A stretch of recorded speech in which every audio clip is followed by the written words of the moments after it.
ഇന്ന് മേടസംക്രമം. ഇന്ന് അമ്പലത്തിൽ തൊഴാനും അതുപോലെ കണിയൊരുക്കാനുമായി നിരവധി ഭക്തജനങ്ങളാണ് അമ്പലത്തിലെത്തിച്ചേരുന്നത്.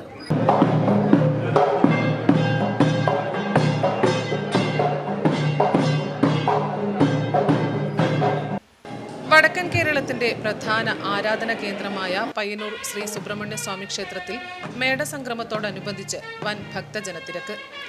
സൂര്യൻ മീനം രാശിയിൽ നിന്നും മേടം രാശിയിലേക്ക് പ്രവേശിക്കുന്ന സംക്രമ മുഹൂർത്തത്തിൽ പയ്യന്നൂർ പെരുമാളെ ദർശിച്ച് പുണ്യം നേടാൻ പുലർച്ചെ മുതൽക്കേ ഭക്തരുടെ നീണ്ട നിരയായിരുന്നു.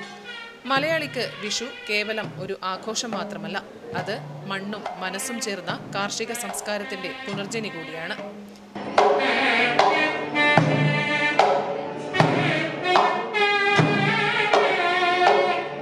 സംക്രമ ദർശനം എന്നത് വരാനിരിക്കുന്ന ഒരു വർഷത്തെ മുഴുവൻ ഐശ്വര്യത്തിന്റെയും തുടക്കമായാണ് വിശ്വസിക്കപ്പെടുന്നത്. ക്ഷേത്രത്തിൽ ഭക്തി നിർഭരമായ ചടങ്ങുകൾ നടക്കുമ്പോൾ പുറത്ത് ഉത്സവ പ്രതീതി ഉണർത്തിക്കൊണ്ട് വിപുലമായ വിഷു വിപണിയും സജീവമാണ്. കണിവെള്ളരി, കൊന്നപ്പൂവ്, വാൽക്കണ്ണാടി, പുതിയ വസ്ത്രങ്ങൾ എന്നിവയെല്ലാം ഈ നാടൻ വിപണിയിലുണ്ട്. ഒപ്പം വിഷുക്കണിയൊരുക്കാനായി മൺപാത്രങ്ങളുമുണ്ട്. പുലർച്ചെ വീടുകളിൽ ഒരുക്കുന്ന വിഷുക്കണിയുടെ ഒരുക്കങ്ങൾക്കായി ക്ഷേത്ര ദർശനം കഴിഞ്ഞ് മടങ്ങുന്നവർ വിപണിയിൽ നിന്നും സാധനങ്ങൾ വാങ്ങിയാണ് മടങ്ങുന്നത്.